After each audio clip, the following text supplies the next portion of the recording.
제가 일주일에 두세 번은 청량산을 올라갑니다.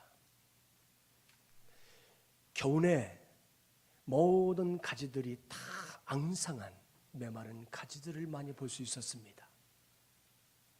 거의 죽어버린 것 같은 앙상한 가지였어요. 그런데 언제부턴가 노란 꽃이 곳곳마다 활짝활짝 피는 거예요. 이게 생강나무라고 합니다. 그리고 조금 있더니 군데군데 진달래꽃이 피기 시작하더라고요. 그건 지금은 온 산이 연분홍빛 이제 벚꽃으로 꽉 가득 찬 것을 볼 수가 있습니다. 그러면서 나무, 식물, 가지마다 작은 푸른 잎들이 이렇게 움이 터오면서 소생하는 이 계절이라 그렇게 표현할 수 있을 것 같습니다. 이 소생한다는 말은 거의 다 죽어가다가 다시 살아난다는 말이죠. 이 기독교의 부활절이 이 봄철에 이렇게 있다는 것이 정말 귀한 것이고 정말 감사할 수밖에 없습니다. 사랑하는 여러분, 이 부활절에 확실한 두 가지가 있습니다. 하나는 2000년 전에 예수 그리스도께서 죽으셨다가 다시 살아나셨다는 사실, 팩트입니다.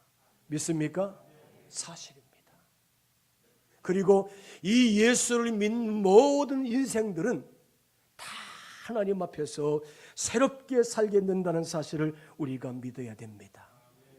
오늘 우리 중창단이 예수님의 고난의 이 장면의 모습을 통해서 부활에 대한 말씀을 이렇게 찬양을 했습니다. 예수님의 사랑과 은혜의 결정체가 뭐예요? 십자가예요. 십자가에 죽었으면 많은 사람들은 다 끝났네. 다 끝났네. 누가 끝이라고 합니까? 사랑하는 여러분, 예수님은 부활을 통해서 하나님의 사랑과 구원의 역사 문제를 해결해 주셨다는 사실을 우리가 믿어야 될 줄 믿습니다.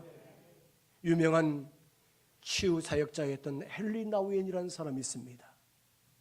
그 사람은 원래 하버드 대학교의 교수였어요.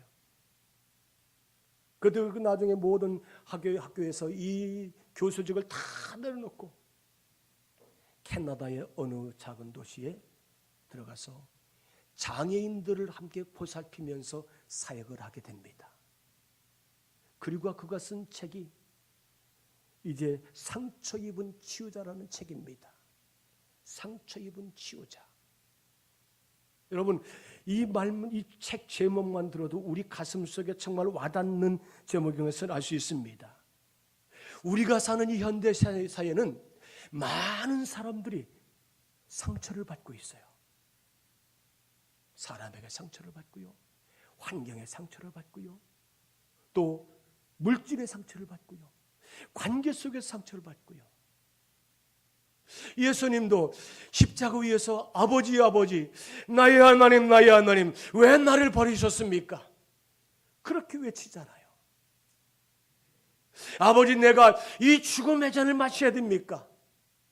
이 죽음의 잔을 나에게서 옮겨 주옵소서.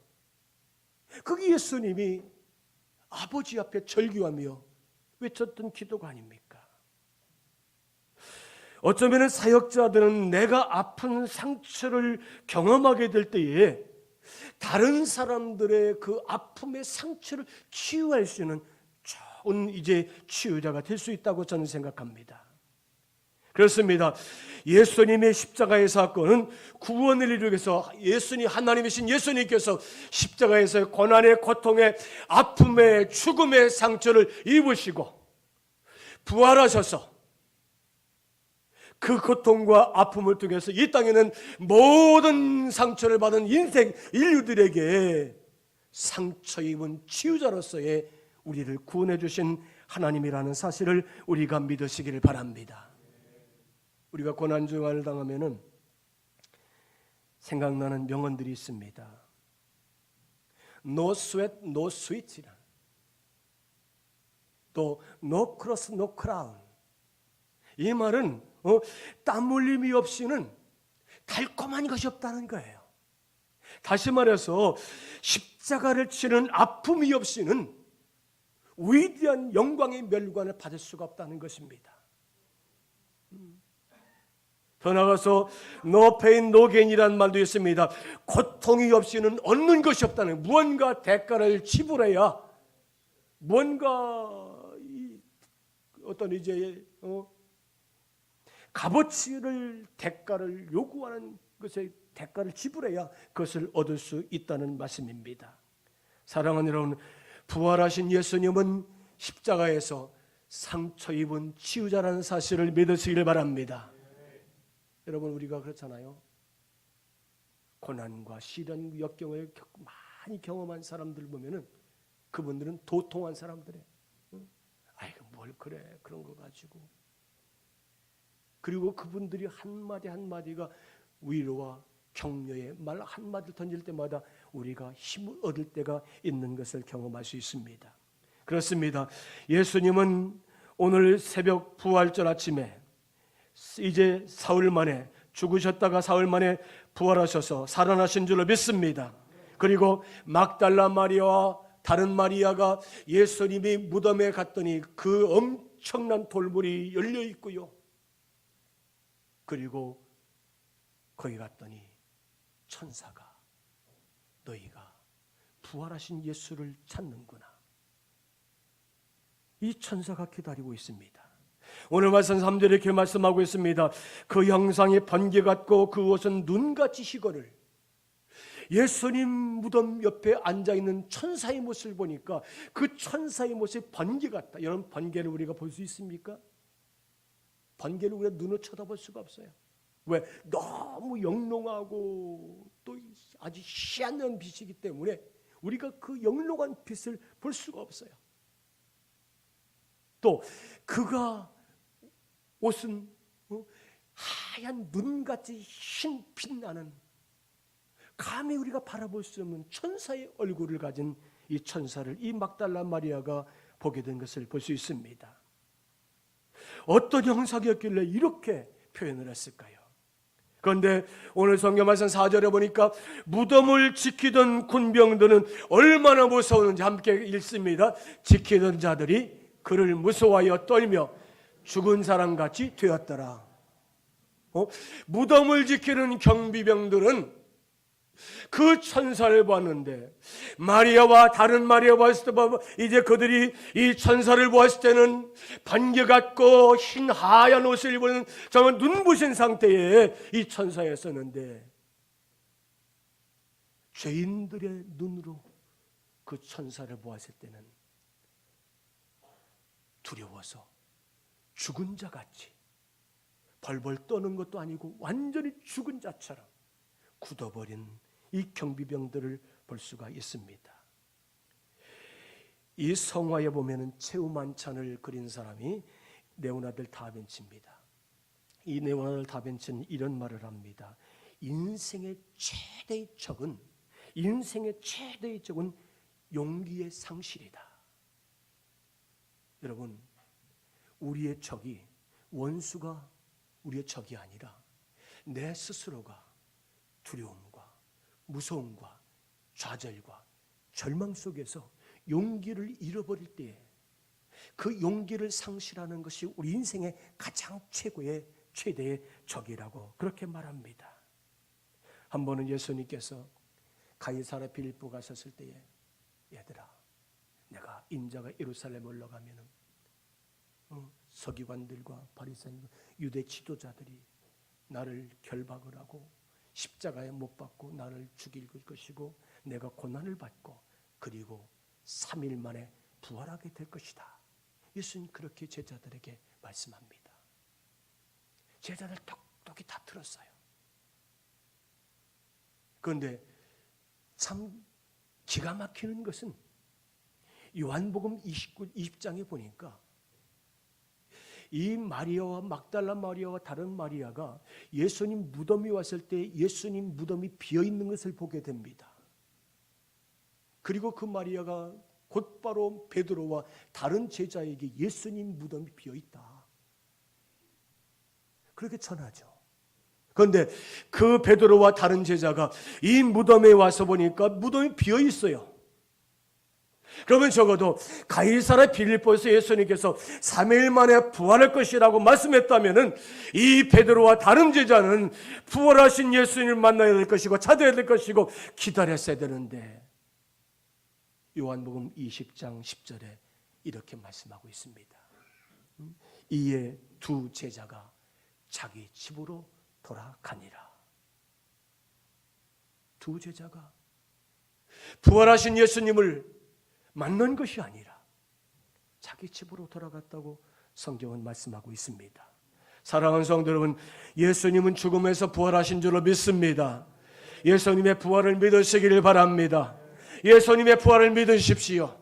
여러분, 예수님의 부활하심을 많은 사람들에게 전하고 외치고 우리가 이제 많은 사람들에게 예수님의 부활의 소식을 전파할 수 있는 귀한 성도가 되시기를 주의 이름으로 축원합니다. 그런데 마태복음 27장에 보니까 예수님 장사 지내고 토요일 날에 대제사장과 또 바리새인들과 그리고 유대 지도자들이 빌라도의 집에서 모의를 꾸미고 있습니다. 음모를 꾸미고 있다는 거예요. 그런데 그때의 이 대적자들은 예수가 그렇게 말했다, 예수가 죽은 뒤에 3일 만에 부활한다는 소식을 내가 똑바로 들었다. 혹시 제자들이 예수의 시체를 훔쳐가고 부활했다고 할지 모르니까 우리가 단단히 지키자. 그래서 경비병들을, 군병들을 단단히 이 무덤을 지키는 걸 볼 수 있습니다. 제자들은 예수님의 부활을 믿지 못했습니다. 믿지 않았습니다. 그냥 귓등으로 들은 거예요. 잊어버렸을지도 몰라요. 그러나 분명한 것은 믿지 않았던 자들은 예수님의 부활을 분명히 기억하고 있었다고 하는 사실을 우리가 알 수가 있습니다. 오늘 나오는 막달라 마리아는 예수님을 잊을 수가 없습니다. 원래 막달라 마리아는 7 귀신 들린 여자예요. 그런데 예수님 만나고 예수님이 그를 고쳐주시고요, 예수님 만나 고침을 받고 이 막달라 마리아는 7 귀신으로부터 이제 고침을 받고 새로운 인생의 삶을 살게 된 줄로 믿습니다. 여러분, 사람이 귀신 하나만 들어와도 있죠, 우리가 제대로 살 수가 없어요. 제가 단양교회 목회하면서 25살 때 제가 갔는데 우리 교회에 나오는 정신질환, 귀신 들린 청년이 있더라고요. 그 청년은 항상 손에다가 쇠고랑을 차고 나옵니다. 집에 있을 때는 쇠고랑도 손에도 발에도 쇠고랑을 차고 있어요. 제가 일주일에 1-2번씩 그 가정에 꼭 가서 신방을 합니다. 기도해주고. 그럼 제 앞에서는 깜짝없이 늘 그렇게 순종했던 걸 볼 수 기억하십니다. 내 이름이 무엇냐? 그러면 그는 나는 만화왕이다. 나는 물론 그게 무슨 뜻인 거예요? 자기 이름이 만화왕이래요. 이 귀신의 이름이지요. 귀신 하나만 들려도 있잖아요. 그 가정이 어둡고요, 그 인생이 망가지는 걸 볼 수 있습니다. 그런데 막달라 마리아는 7 귀신을 예수님 만나고 예수님께서 고쳐주신 줄로 믿습니다. 그리고 부활의 아침에 그 여인이 이 무덤에 왔을 때 무덤이 빈 무덤입니다. 천사가 그렇게 말합니다. 무서워하지 말라. 너희가 예수를 보러 왔구나. 그가 다시 살아나셨느니라. 살아나셨느니라. 부활하신 줄로 믿습니다. 그리고 너희는 가서 제자들에게 가서 빨리 갈릴리로 가라. 갈릴리로 가라. 그렇게 전하라고 이 막달라 마리아에게 전한 것을 볼 수 있습니다. 왜 부활하신 예수님은 제자들을 갈릴리로 가라고 하셨을까요? 예루살렘이 더 큰 도시이고 웅장한 도시이고 지금 예수는 예루살렘에 계신데 여기서 우리들 만나자 그렇게 말씀하지 않고 예수님께서는 제자들에게 갈릴리로 가라. 갈릴리에서 만나자. 사랑하는 여러분, 갈릴리는 예수님과 제자들이 만났던 처음 장소가 갈릴리인 줄 믿습니다. 하나가 되었던 것입니다. 갈릴리에서 처음 예수를 만나면서 예수님 앞에 소명을 받고요, 부르심을 받고요, 제자로 이제 부르심을 받고요, 제자로서 출발한 시작점이 이 갈릴리라는 거예요. 제자들은 새로운 삶을 시작한 곳이 갈릴리입니다. 예수님께서 제자들에게 갈릴리로 가라, 거기서 만나자. 갈릴리에서 예수님을 만나 흔들리지 않는 사명을 새롭게 회복할 것을 믿습니다. 그렇습니다. 여러분, 지금 제자들은 예수님과 지금 공생의 3년을 살았어요. 예수님 앞에 부름받고요. 그건 시작이 아니죠. 그건 리허설입니다. 지금 3년 동안 제자들은 예수님과 함께 준비하는 과정이었을 겁니다. 그리고 부활하신 예수님과 함께 갈릴리를 만나서 새로운 결단을 가지고 영적인 거룩한 사역을 시작하기 위해서 예수님께서는 제자들에게 갈릴리로 가라. 한번 따라서 하겠습니다. 예수님의 부활은 다시 시작하는 것입니다. 그렇게 믿습니까? 사랑하는 여러분, 여러분들에게 시련과 고난과 아픔과 절망과 죽음 같은 위협과 고난이 있었습니까? 부활하신 예수님을 믿으시길 바랍니다. 부활하신 예수님 만나시는 성도가 되시길 바랍니다. 부활하신 예수님과 새롭게 시작하시는 성도가 될 줄 믿습니다. 그렇습니다. 부활은 내 삶의 영원한 목표와 중심이, 새로운 삶의 시작점이 이 예수님의 부활을 통해서 새롭게 시작할 줄 믿습니다. 그 갈릴리는 하나님 앞에 소명받는 곳이에요. 부름받는 곳이라는 거예요. 즉시 결단하고 새롭게 영적인 거룩한 영혼의 사역을 해서 출발하는 거예요. 예수님께서 아침에 갈릴리 바다에 갔어요. 그랬더니 7 제자가 주님을 기다리는 것이 아니라 나는 바다에 나가서 고기 잡아야 되겠다. 7 제자는 바다에 가서 고기를 잡는 거예요. 베드로와 야고보와 베드로와 요한 그들이 나가서 고기를 잡는 거예요. 그래서 이 해변 끝에서 얘들아 이리 나오너라. 예수님 아침 조반을 준비하고 제자들을 부르십니다. 이 제자들이 보니까 우리 선생님 예수님의 며칠 전에 십자가의 고난의 죽음을 당하시고 돌아가셨는데 지금 주님이 부활하셔서 이 제자들에게 나타난 겁니다.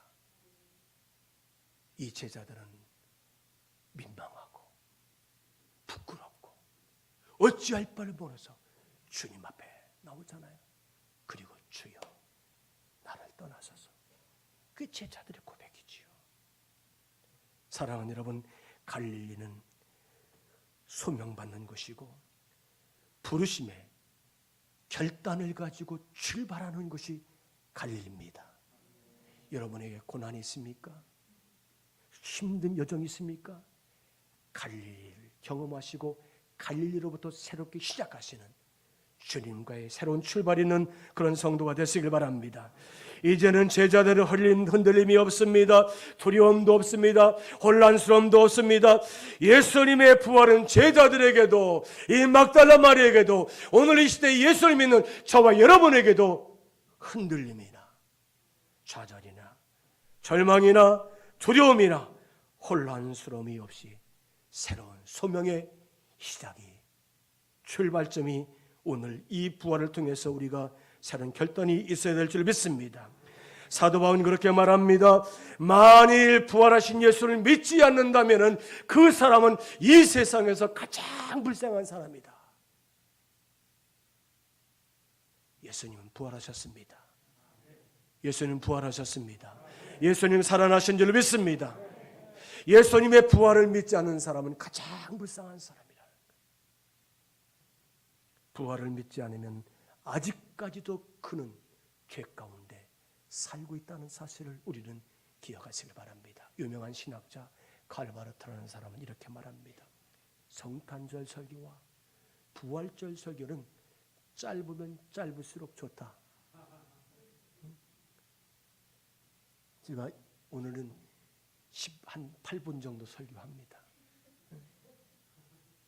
뭐 미니스카트만 짧은 게 아니라 부활절 설교하고 성탄절 설교는 짧으면 짧을수록 좋대요. 왜? 말이 필요 없어요. 성탄절과 2000년 전에 예수님은 이 땅에 오신 줄을 믿습니다. 예수님 오셨어요. 뭐 말이 뭐 필요합니까? 여러분, 예수님은 십자가에 죽으셨다가 다시 살아나셨습니다. 사실입니다. 역사적인 팩트예요. 말이 필요 없다는 거예요. 오늘 저도 여러분에게 설교 끝내겠습니다. 설교 끝. 기도하겠습니다.